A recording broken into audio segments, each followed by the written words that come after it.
नमस्ते। मैले गढी आइपुगेको छु। चिसापानी गढी उता छ, यो रुखको उता। अब त्यहीँ जाउँ।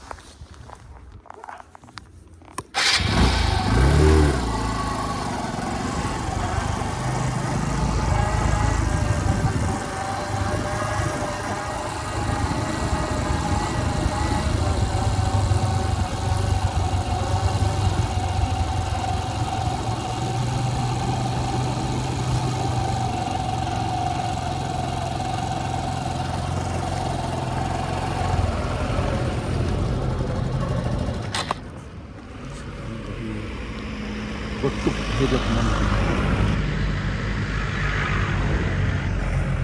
चिसापानी गढी त्यति गाउँपालिका।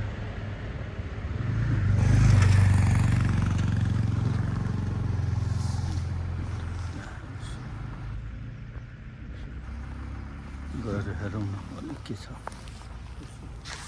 अनुमति बिना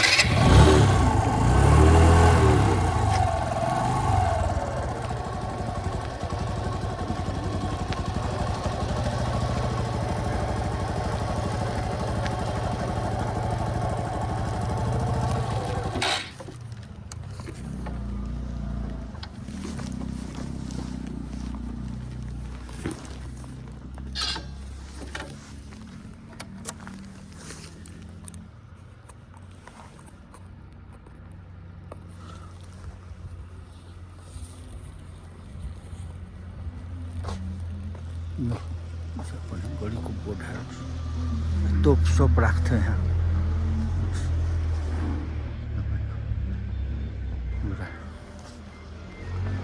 बेलामा राजाहरूको बेला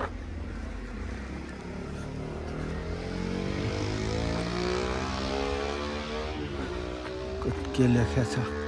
भीमफेदी बटुक भैरव मन्दिर छ त्यहाँ भित्र। त्यसको दर्शन पनि गर्नु पर्यो। जाने कताबाट चाल्चा त लागेको छ, जानु दिँदैन। कति बजे खुल्ने हो बाहिरबाट हेरौँ। अब केही छैन। अर्को दिन बाटो यही हो, जाने आउने बाटो सन्चैको पुरै बन्द छ। यहीँबाट हेरिहालौँ।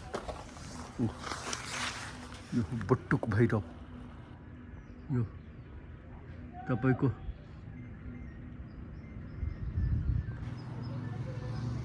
यो भीमफेदीबाट माथि, यो देउराली भन्दा तल चिसापानी भन्ने ठाउँमा अवस्थित छ यो गढी। पहिला पृथ्वीनारायण शाहजीले यही सैनिकहरू राखेर आफ्नो यो देशलाई पुरा निगरानी गर्नुहुन्थ्यो। हेर्नुहोस् यहाँबाट गएर कति तोपहरू हेर्नुहोस् तपाईँ। यहीँबाट लडाइँ पनि तपाईँको भएछ। यताको फौजद्वारा उता पहिला त इन्डिया थिएन, के अरे अङ्ग्रेज थियो। अङ्ग्रेजहरूसँग भएछ। त्यसपछि सम्झौता भयो, सब भयो। हेर्नुहोस् अब इतिहास त धेरै ठुलो छ, के भन्ने। हाम्रो पृथ्वीनारायण शाहजीले नेपाललाई एकीकरण गर्ने बेला बनाएको गढी।